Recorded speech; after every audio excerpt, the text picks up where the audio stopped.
টিকটকে আইসা ফিলিস্তিনিদের পক্ষে কথা বলা অনেক সহজ।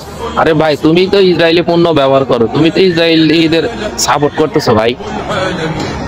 টিকটকে আইসা তো বড় বড় লেকচার মারতেছো ভাই। তুমি নিজে আগে ঠিক হও, ইসরায়েলি পণ্য বয়কট করো, ইসরায়েলের এমনি ধ্বংস হয়ে যাবে সব। আর আমরা 200 কোটি মুসলমান থাকা শর্তেও আজকে 1 কোটি ইহুদির কাছে আমরা সবাই হেরে যাচ্ছি ভাই। আমরা হলো আমি একদম বীরের জাতি বললে ভুল হবে। ভয় করি না বুলেট বোমা, এরকম একটা স্লোগান আছে, আমরা হইলো নবীর সেনা। তো ভাই, এটা কথা শুধু মুখেই সম্ভব, বাস্তবে করে দেখানো সম্ভব না।